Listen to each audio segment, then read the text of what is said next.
What's up, guys and gals? Welcome back to the Nerd Castle. Today in the world of indie games, we're going to be playing around with a title by Crate Entertainment, the company that made Grim Dawn, a game that I haven't checked in on in a long time. It's been a while, and so I figured it might be time to update the old coverage. This is Farthest Frontier, and I've been playing it a lot lately. In the last few days, I've been dumping some mad hours into this title, just kind of getting like refamiliarized with the game. And for those of you that are fans of Banished, but always wish that Banished had combat in it and wish that it had a few more wrinkles inside of it, this may be a game to check out and take a look at, because I'm happy to say that the 20 hours or so that I've spent with the game over the last month or two, they've been very fun. I like the game a lot. In fact, I think the game stacks up very favorably against things like Banished and Anno. And so we're going to dive on in today for about 30 minutes. We're going to see if it's something you wanted to add to your wish list or otherwise pass on, or of course, if the game isn't for you. You know, it's a variety channel. Everything can't be a winner. Down there, you'll also find a link to my Twitch stream and my Discord, just in case you wanted to hang out live. Pretty solid chance on the day this video comes out, or at least inside of the proximity of this video, that I will stream it, because I'm kind of addicted lately, and I sort of want to make a new colony to play around with and try out some new things. But welcome on in. So what is Farthest Frontier for people that have never played a video game before, don't know their genres? Whatever. Bare basic terms, this is a colony survival game, city building game. I don't know, I always consider city building games to be things like SimCity, where there's no people you can click on, and you just kind of like stack out houses inside various sectors that have been zoned for various functions, and then they become buildings. I always call those city builders, and anything where I can click on individual people, and then there's outside threats coming in trying to murder me at all times. I always consider those to be sort of colony survival games. This is a colony survival game that seems to be set sort of in the late medieval, early Renaissance, like in that transition period where you are a group of settlers that have gone out to the frontiers in the hinterlands, sort of America style, because the king, back where you used to live, is a giant dickbag, and he doesn't feed you enough food, but oddly enough, every single season, he seems to be looking pretty husky. You've gone off to find your fortunes in the middle of nowhere, and that's exactly what you're going to do. Along the way, there's going to be production chains, there's going to be goods that you can produce, there's going to be traders you can interact with, there's going to be people that are jealous of your success, like Vikings that are going to come in and try to raid you and steal your stuff. I don't know why it's still, let's see, villagers are unable to find space for goods. Yeah, it's always the flax, man. It's always the flax. They've been bugging me about the flax for a while. I ran out of pants for a little bit, right? And so I don't know if you've ever had to go through sort of like a cold New England winter without pants.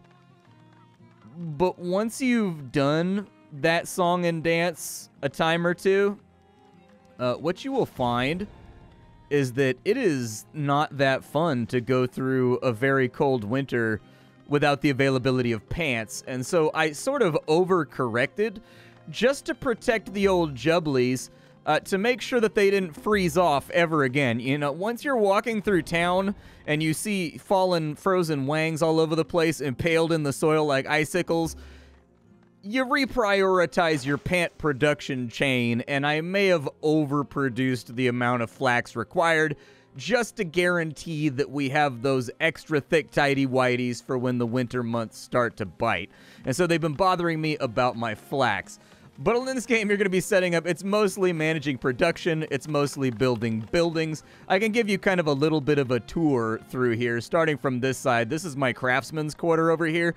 Inside this area, everything is being produced. So we've got pottery being produced. We've got chandlers, you know what I mean? We've got wainwrights. We've got firewood choppers. We've got guys that are, what else do I have down in here? What is this guy right here? We've got basket weavers. You know, I've got guys, I've got cobblers. I've got tanners. I've got guys making compost that go into the fields over here to keep them more fresh and nice and ready to grow crops so that we can have delicious turnips. Like, there's all kinds of things going on in this area, and all of it is integral to the way that the game plays. The reason for that being is that as your city grows and as it tiers up, this game sort of follows a little bit of an Anno blueprint. I'm not going to say it's totally like Anno, because in my opinion it differs in a lot of ways, but people need things. They need stuff in order to be happy, and if you can keep them in this highest tier of happiness by providing all of that stuff, they work faster, you get more immigration, they get better in combat, so they get DPS buffs when they fight with raiders, all that kind of stuff. And if you do not supply these things, bad things happen. So, for example, if people don't have shoes, they will get worms in their feet, which is a very, very real thing. That's actually a thing in real life. There are worms that burrow into your feet in the United States if you don't wear shoes, usually in the South. My grandmama grew up in deep out in the Appalachians without shoes or anything else like that back in like the 30s and 40s, and so I have heard the tales. Other things that could potentially go wrong: if they don't have clothing for all seasons, they get upset and they catch diseases like typhoid or yellow fever, things of that nature. And then other things are a lot more innocuous. So, for example, in the case of something like luxury. Luxury is purely an added-on, stacked-on thing that just increases your happiness meter. If they don't have it, they're not going to get any diseases. They're not going to get into fist fights and shiv each other over the last remaining candle.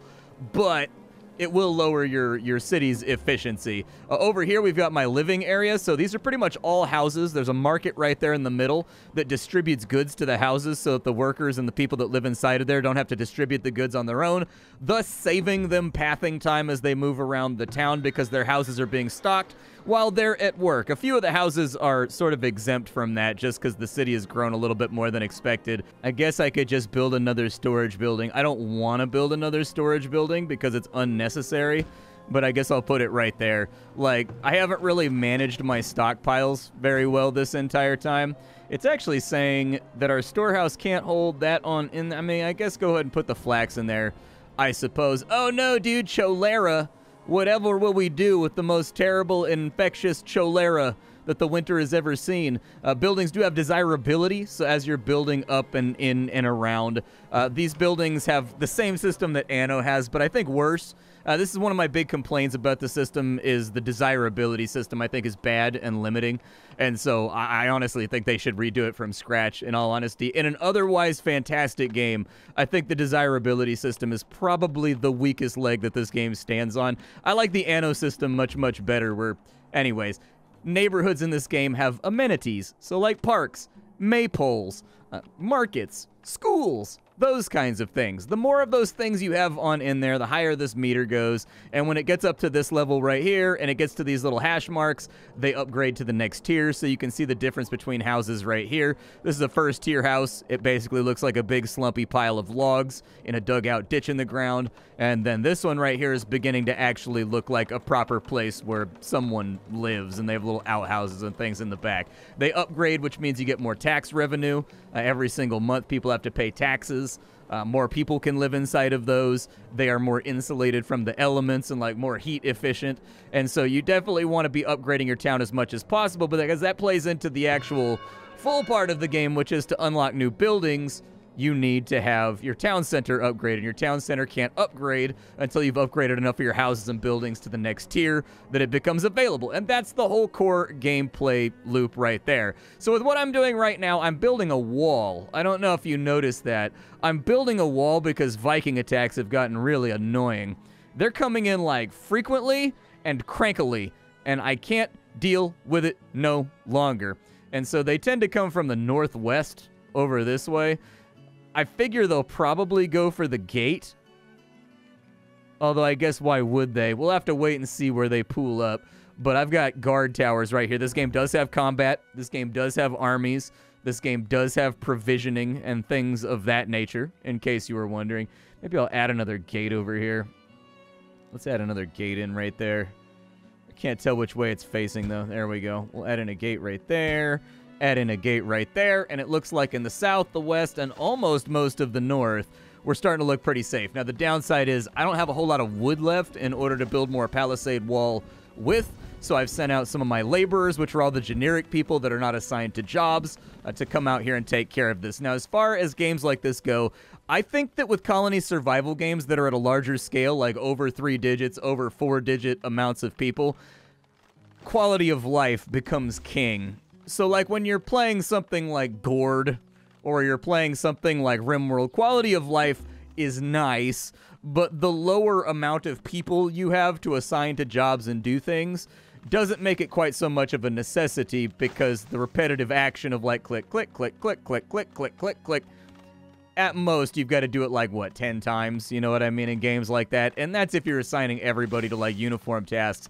With a game like this, though, you kind of want things to be self-sorting. You kind of want things to handle themselves past a certain scale. And I'm very, very happy to say this game does. That's actually one of those things that I like very much about this game, is that it kind of handles its own business, and it doesn't complain about it, which is really awesome. Over here, we've got our crops, so these are being farmed at the moment. This game has a really cool crop rotation system. I don't know if I've seen this in any other city building game before. How am I low on builders? We have 6 of them. It'll be fine. I guess I'll bump it up to 10 because the game's cranky with me. I didn't realize how many laborers I have. I should probably start, like, creating some related industries or something. Yeah, I've wanted an arborist for a while. Let's do an arborist. It's either an arborist or, for some reason in this game, people get really mad about mills. I haven't really been able to figure out why. People get, like, furiously angry about living next to the windmill. I would very much like to get that going, but I don't have tools, and I think we're going to have to buy those from the ironmonger or whatever. Ooh, she's got weapons, though.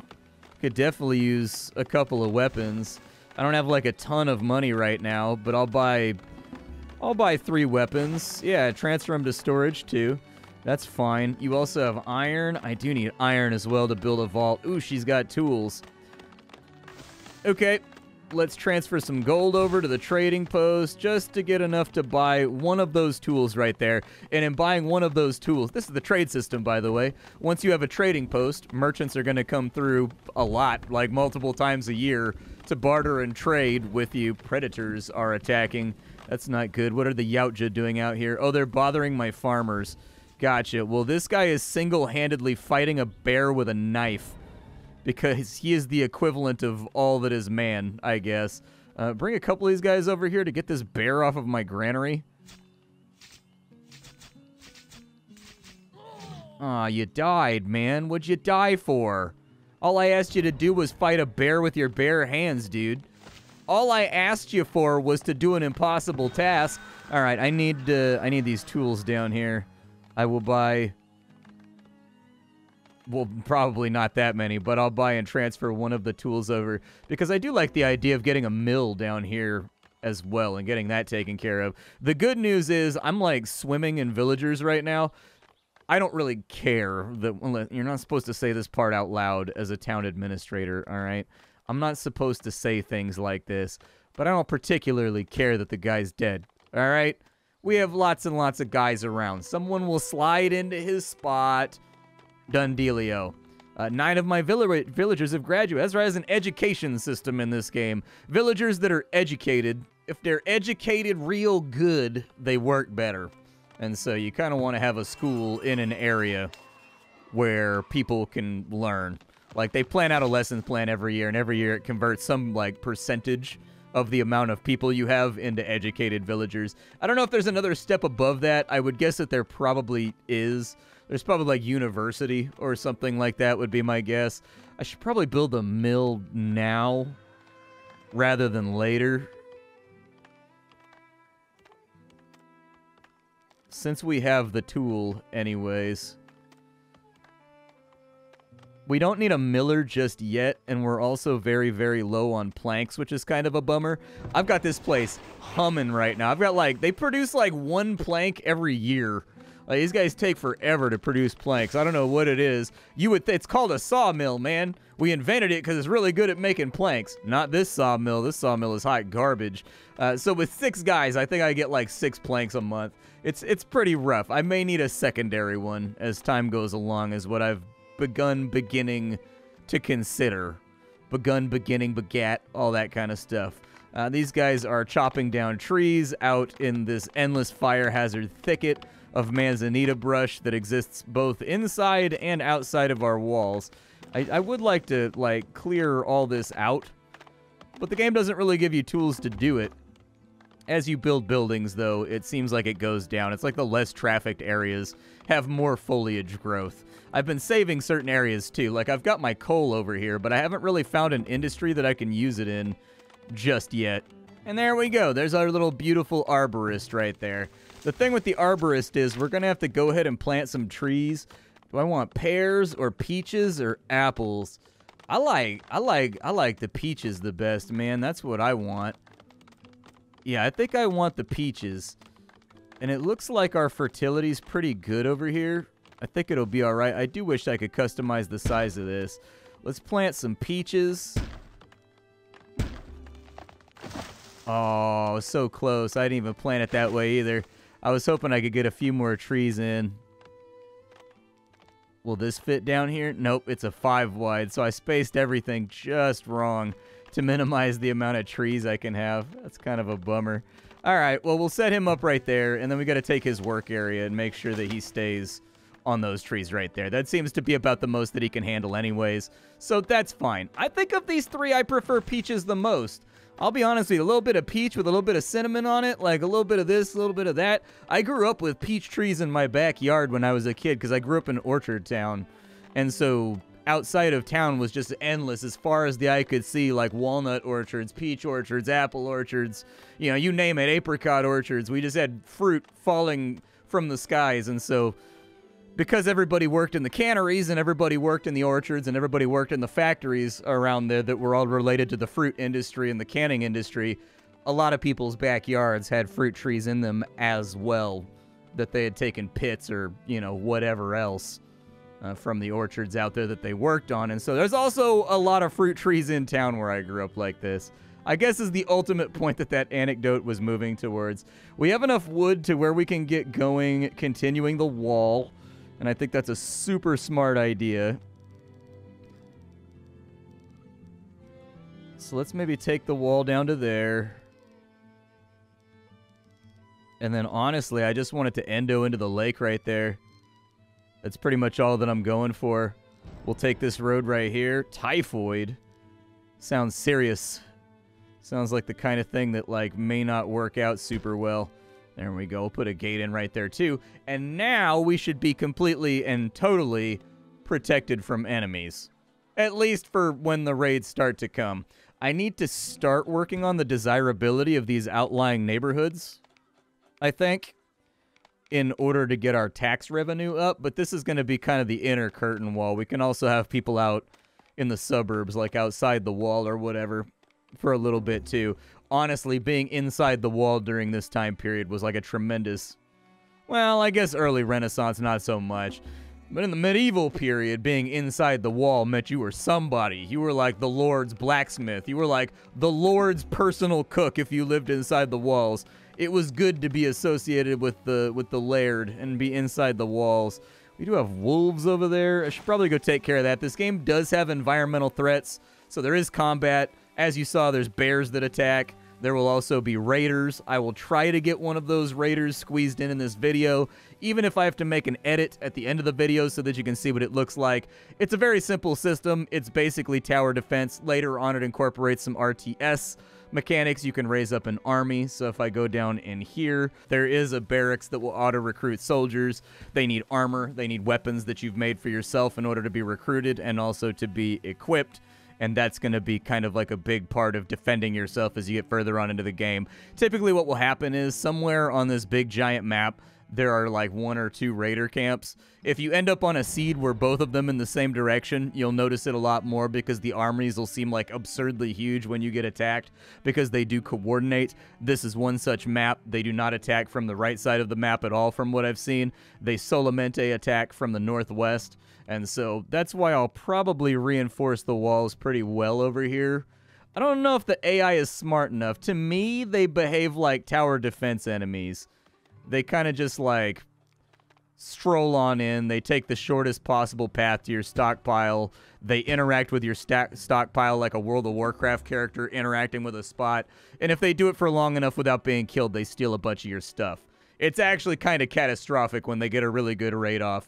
They can steal upwards of 500 gold, hundreds and hundreds of arrows and weapons. Typically, they focus on your weapons, and they focus on your money first. But, you know, we got a blizzard coming, and this game does have events. I do think the game's going to need some more texture to it, though. I think it's going to need like a political like approval layer or something like that as well. It's in early access right now, but it's in like 0.9, and the developers just released like a news thing saying that they're like on their way out to 1.0. And it kind of feels like the game's a little bit too simple as of right now. So like your average run, this one right here, I'm only on tier 2 as of right now. And I've probably been playing for about 4 or 5 hours. There's 4 tiers. So you'll probably mash your way through it in like 10 to 20 hours, depending on how fast you like to play games and how much you optimize your layouts. Some people optimize more than others. If I put these guys over here, like, what does that do for my desirability in some of these chunks? I'm trying to figure out where I want to put this shrine. I guess I'll put the shrine in right there. The shrine leads you into the desirability system in this game. Man, it's really coming down. I was in Boston during a blizzard like this, and I'll tell you what, I ain't never felt cold like that. I thought I knew what cold was, but I'm from, like, California at sea level. The coldest it ever gets here is, like, 17 Fahrenheit, and that's, like, 1 day a year. I was in Boston, and it was, like, I think minus 20 with 40-mile-an-hour winds. Like, the wind was blowing so hard you couldn't walk down the street. Like, it would pin you to the wall. Like, your body wasn't physically strong enough or heavy enough to not get knocked over. I saw a lady, she fell down in the wind and just slid down the street. Like, that was it. That's how strong the wind was. I was like, damn, rip, she gone. Like, I didn't even know what to say about it. I'd never seen a human being get deleted like that before, where she was just walking down the street, big gust of wind, fell. She's now, like, on the icy sidewalk, and it was so strong that it pushed her like a toboggan, just, like, all the way down the street. I was like, yo, oh, no. Somebody should probably grab her, but I was too busy clinging to the wall like it was trying to blow me down, too. I only weigh 140 pounds, man. I'm pretty lean. As far as weight goes, I work out a lot, and I'm also not like a big, tall dude. I'm like 5'9", you know, like, I'm kind of wiry. I work out 6 days a week. I like to keep it tight. Unfortunately, keeping it tight means that also I'm not heavy enough to resist Death Force winds in Boston, apparently. And of course, this guy ran out of arrows, so he's chasing a bear down with his bare hands so that he can hit it with a, okay, not his bare hands.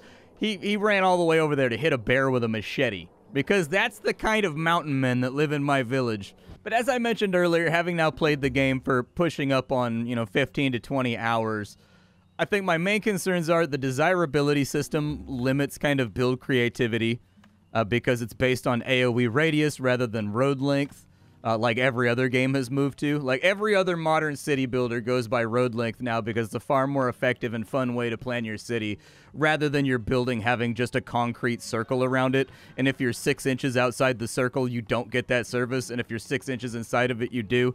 They should really change it to be done by road length. The game isn't based around roads. You can place your buildings wherever the hell you want to place them, just like I've done down here. But still, having it travel along road lengths would probably be better. And then the second concern that I have is replayability, actually. The events in this game are all really, really, really low impact. So the events in this game are nothing interesting like what you're going to see with RimWorld. In this game, it's like a blizzard, like rain. It's like it got cold this year. Oh no, you've been attacked by Vikings. And that's probably the most consequential one that can kind of like mess with your comfort as far as your city's growth process goes. But there's no major issues.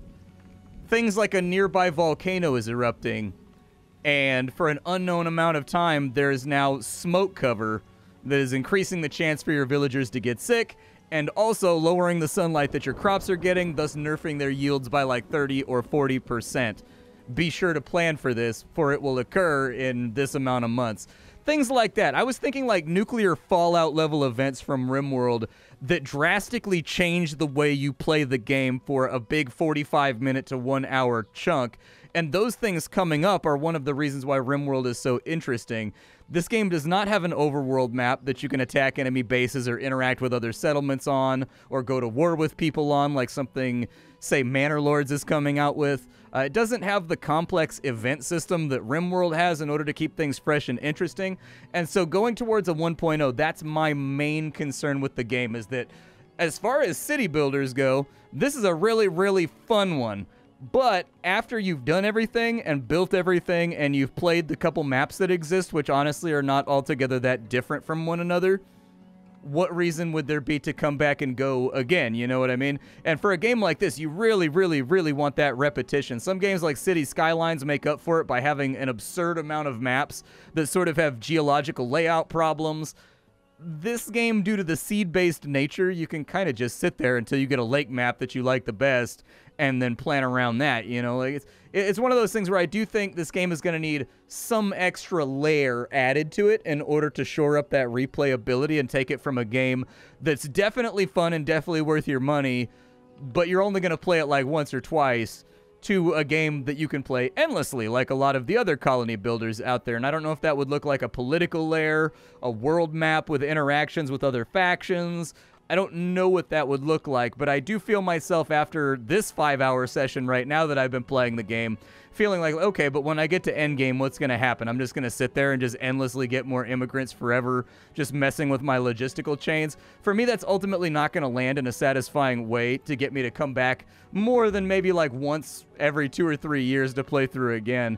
What I'd definitely be looking for is something along the lines of what RimWorld has, or what Clanfolk has, or any of those games have, where it's got some kind of dynamic event system or storyteller that comes in and things happen and you must stockpile, or you must fight, or you must do things for long periods of time in order to survive something that's rapidly going wrong. Or there will be, you know, world events based along prolonged weather. Oh, there's a raid right there. Well, now you can see what a raid looks like. Perfecto. Where are they coming from? Did they change directions? Oh, these little bastards. They did. They changed directions. What a bummer. Yeah, so we're going to need some more coverage. Hopefully this will break the raid apart a little bit, though, and as you can see, my hunter is already engaging with them right there. Some classes are kind of like flagged for combat, and they'll actually like stop in and fight with the raiders. When they get through the walls, what you'll see is they're going to go for my stockpile, basically. Oh, they killed my hunter. Now, I have towers all over the place. Those towers are going to fire at them. They're going to cause damage. They're going to hector and harass them. It's going to peel off some of them to go attack said tower. When they get down to a certain level of health, they're going to run for their lives, or they'll break off and try to destroy other buildings. It indeed looks as though they may succeed at that. It looks like they grabbed a bunch of clothing and other stuff while they were inside my stockpile. Looks like they grabbed some weapons and stuff too. Whether or not they'll get out of here, I don't know. That one didn't get out of here, which is good. Just keep firing at them. We'll be able to collate and figure out the butcher's bill of what that cost us afterwards. I would highly recommend, so this game is kind of in a tough spot when it comes to their combat system. They've pigeonholed themselves. What I mean by that is, at any time, I can grab all my villagers like that, and I can right-click like an RTS to fight invaders. The downside is your villagers are terrible at fighting, and they die in like one hit. This is obviously a game theory thing that the developers have done, because if you look at the raiders also have absurd amounts of HP compared to a random villager, meaning that they can soak, you know, a dozen arrows apiece before they die. The game really, really, really wants you to build up a military, because then your guys will be commensurate with the raiders that come on in. But at the end of the day, if you only have towers, it's going to feel sometimes like the raiders take just an ungodly amount of hits before they die. All right, what did they steal? Oh, they didn't steal anything. They actually dealt a bunch of damage to the village, but they didn't get anything done. What this means is I need to bring up my financial situation so that I can at least get a tower down by, I mean, this guy right here, you can move any building at any time in this game, which is a really good example of some of the quality of life that the game has. And in fact, being able to move buildings is one of those things that I fully expect from any game like this. My worry is that if I move them over, if you're wondering what that display is, it deals more or less damage based on the altitude that you place it. What did they get? Oh, they got no items. Well, that's good, because those raids, this is one of the only consequential events in the game. They can actually clear out your entire vault and all your supplies and everything else in one raid if you're not really careful about it. Let's go chop down some trees, because it seems like we're definitely having wood shortages that are probably going to affect the overall economic viability of our colony. There we go. I know build sites need... I know. I'm aware of the fact. But Farthest Frontier, I know that I've spent time in this video talking about things that I don't like, but pretty much the thing is, outside of those 1 or 2 issues, everything else is done to an incredibly high quality standard, and it's probably one of my favorites. Replacements for Banished that has ever come out. There's been a lot of contenders to Banished over the last 10 years or so since Banished came out, and almost all of them fall flat. this is one of the only games that, like, stands next to it and, like, can look at eye to eye. It does have little issues here and there. I don't think the desirability system is very good. I worry about long-term replayability. But then again, Banished didn't really have that much long-term replayability either, now that I think about it. I played it for I probably did like a 10-hour playthrough, 15-hour playthrough, like, once every year or two, till now. You know, which is kind of the same thing. You wait for your memory to fall over, and then you get back into it. Either way, I wanted to advocate for the game. I think it's really, really good. If you're into titles like this, you can do a whole lot worse. I recommend it. It's one of my favorites. I will see you all later. Thank you for stopping on in. My name is Splattercat. I sift through the pile to find what's worthwhile in the world of indie games every single day, so you don't have to. Today was a checkup on a game that I haven't played for probably pushing up on a year and a half. Oh, no, dude. We've got club root over here. That means I can't grow turnips anymore. Turnips and roots, I think. Turnips and cabbages. Okay, so we got to take all of our turnips off of the crop rotation. We'll make this into, I guess, a double bean harvest over here. It'll be fine. Man, everybody getting typhoid and whatnot right now. I will see you all later with something hot, fresh off the indie skillet, but for now, it's time for me to go. Bye, folks.